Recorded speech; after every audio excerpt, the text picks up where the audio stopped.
салом бинандагони гиромӣ, ин барнома иттилоотии ахбор аст ки аз телевизиони тоҷикистон манзури шумо мегардад. Дар студия бо шумо Марҷуна Шарипова. ситоди ҷумҳуравӣ оид ба пурзур намудани чораҳои зидди эпидемиявӣ барои пешгирӣ аз интиқолу паҳншавии бемории суръати COVID-19 дар ҷумҳурии Тоҷикистон бори дигар ба таваҷҷӯҳи шаҳрвандон мерасонад. сарфи назар аз он ки дар қаламрави ҷумҳурии Тоҷикистон гирифторони бемории суръати коронавирус ба қайд гирифта нашуда бошад ҳам қоидаҳои гигиенаи шахсиву ҷамъиятӣ ва маслиҳату тавсияҳои табибону мутахассисонро қатъиян риоя кунанд. зеро дар сурати риояи тавсияи мутахассисони соҳаи тандурустӣ ва амалисозии тадбирҳои мушаххас метавон ҳама гуна чорабинӣ ва фаъолияти иншоoti гуногуни иҷтимоиро ба роҳ монд. дар акси ҳол натиҷа баръакс хоҳад шуд.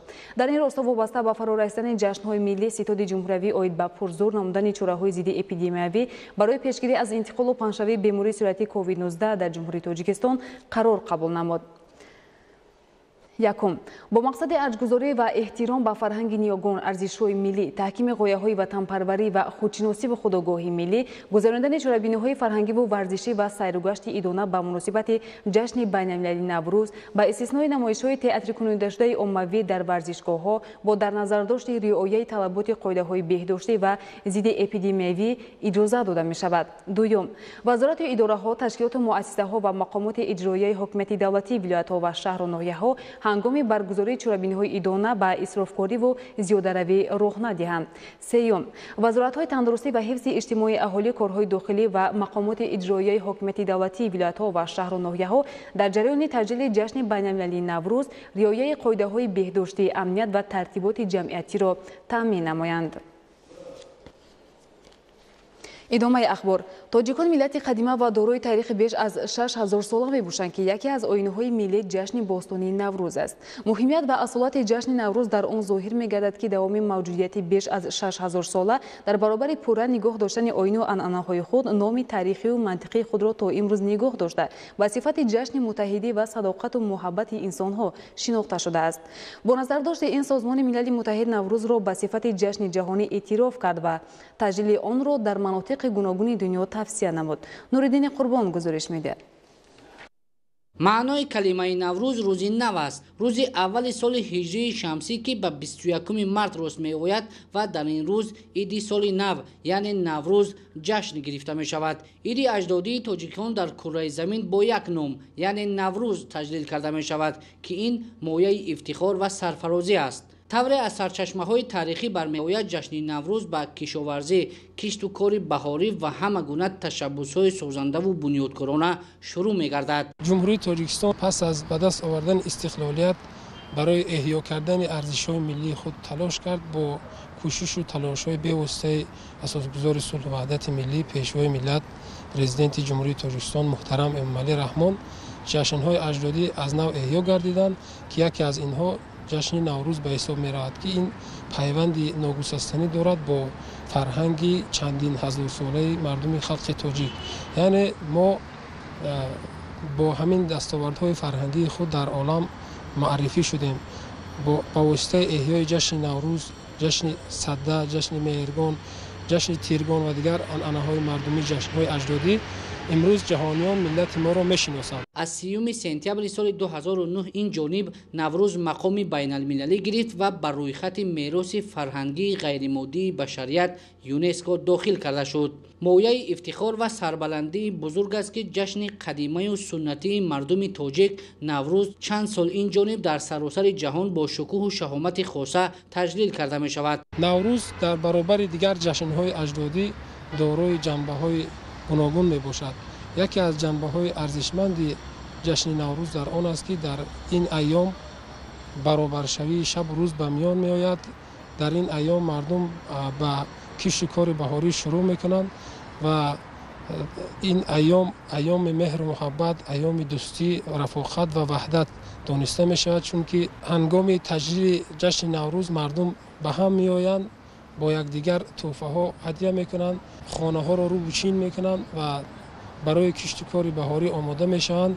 یعنی در مجموع نوروز همچون جشن کشت و کار، جشن دهقان و جشن آمادگی به ایام کشت و کار دانسته می شود. با اندیشه تاریخ‌نگاران در واقع نوروز با بزرگی و شهامت خود در متحد نمودن خلقیت و ملت‌ها و گسترش فرهنگ و تمدن کشورها نقش مهم گذاشته همگان را به همزیستی و دوستی و رفاقت تلقین می‌سازد. نوریدین قربان، امیدی اوستا، عبیدالله سیولی برای برنامه اخبار. امروز در شهر و ناحیه‌های مملکت روز اولی ایمونیزاسیای ایلоваги бар зидди бемории фалаҷ байни кӯдакони аз 4 то 5 сола оғоз гардид. бемории фалаҷ яке аз бемориҳои хавфнок ба ҳисоб меравад ки танҳо тавассути иммунизатсия пеши роҳи ин бемориро метавон гирифт. аз ин ро падару модаронро зарур аст ки ҳатман ба муассисаҳои тиббӣ рафта фарзандони худро аз иммунизатсия гузаронанд. тафсилоти бештар дар гузориши манучеҳри сулаймон ва меҳрӯзи ҷумъа. дар мубориза бар зидди бемории фалаҷ вазорати тандурустӣ ва ҳифзи иҷтимоӣ аҳолии ҷумҳурии Тоҷикистон чорабиниҳои муҳимро баҳри амалӣ гардонидани нақшаи стратегӣ оид ба барҳамдиҳии бемории фалаҷ амалӣ менамояд. рӯзи аввали иммунизатсияи иловагӣ бар зидди бемории фалаҷ байни кӯдакони синни 4 то 5 сола оғоз гардид. қарори ҳукумати ҷумҳурии Тоҷикистон дар бораи гузарондани иммунизатсияи иловагӣ бар зидди бемории фалаҷ дар ҷумҳурии Тоҷикистон аз 15 то 20 феврали соли 2021 дар тамоми қарамлави кишвар рӯзҳои иммунизатсия бар зидди бемории фалаҷ гузаронида мешавад. 11 бемориҳои сироятӣ ки ба воситаи ваксина идорашаванда ҳастанд, бемории фалаҷ дар байни ин бемориҳо махсус ҷойро мегирад. ин тавобатнашаванда аст ва дар ҳолати нагузарондани ҳамин иммунизатсияи нақшавии саривақти кӯдак, яъне ё кӯдакро ба фавт оварда мерасонад, ё ин ки аз ин оқибати ин беморӣ ба маёбӣ оварда мерасонад. бемории фалаҷ ин беморӣ ҳаст ки танҳо тавассути ҳамин иммунизатсия пешгирӣ карда мешавад. пешгирии бемориҳои сироятӣ аз ҷумла фалаҷ дар байни кӯдакон бо истифода аз ваксинаҳо хеле самаранок буда, бо ин роҳ сатҳи бемориҳои сироятӣ тавассути иммунизатсия мунтазам паст карда мешавад. модарон волидайни кӯдакон хоҳиш мекардам ки дар ҳамин рӯзҳо қафо намонанд ва ҳатман кӯдакони худро иммунизатсия фаро гиранд. барои дар сатҳи баланд гузарондани иммунизатсия кормандони соҳаи тандурустӣ аз давраи омӯзишӣ гузаронида шуданд. то ҳамин давраи саршавӣ ҳамин рӯзҳои иммунизатсия дар ҷумҳурии Тоҷикистон дар тамоми сатҳи кишвар дарсҳои омӯзишӣ нисбати ҳамин беморӣ, роҳҳои пешгирии ҳамин беморӣ ва алахсус чӣ хел гузарондани ҳамин ваксине ки ИПВ чӣ хел ҳози мо мегӯем ваксинаи ғайрифаъолкардашудаи бар зидди бемории фалаҷ дарсҳои омӯзишӣ аз тарафи муассисаи давлатии маркази ҷумҳурияи профилактика гузаронида шуд. маъбодҳои лозимие ки барои гузарондани ин маъракаи муҳим мавҷуд буд, тамоми муассисаҳои тиббии ҷумҳурӣ ваксина тақсим карда шуд. ин тадбир то 20 феврали соли равон дар қаламрави ҷумҳурӣ идома меёбад. падару модаронро зарур аст барои пешгирӣ аз ҳама гуна бемориҳои сироятӣ аз ҷумла фалаҷ фарзандони худро ҳатман аз иммунизатсия гузаронанд. манучеҳри сулаймон, меҳрӯзи ҷумъа, ахбор.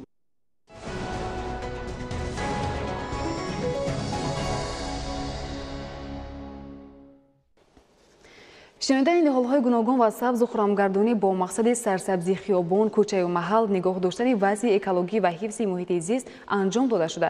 яке аз воситаи хуби тарбияи ватандӯстӣ ва баландбардоштани ҳисси эҳтиром ба ҷои зист ватан ба ҳисоб меравад. ҷиҳати иҷрои дастуру роҳбарияти мақомоти иҷроияи ҳокимияти давлатии шаҳри Душанбе оид ба шаҳри сабз табдил додани пойтахти ҷумҳурӣ тадбирҳои ниҳолшинонӣ вусъат меёбад. идомаи мавзӯъ дар гузориши ҳамкорони мо. бартариати хоси раванди корҳои хӯрамгардонӣ дар шаҳри Душанбе аз он иборат мебошад ки аз иқдомоти созандагии шаҳрдории пойтахт хурду калон бо нишони ҳамраҳӣ ва ҳамовозӣ ҷонибдории васеъ намуда ҳамагон дар ин ҷодаи бунёдкорӣ бо сарҷамъиву муттаҳидӣ саҳмгузорӣ мекунанд. аз ҷумла ҳайати кормандони ташкилоти мададгори мудофиа низ дар доираи ин иқдоми шоиста ҳиссаи худро гузошта истодаанд.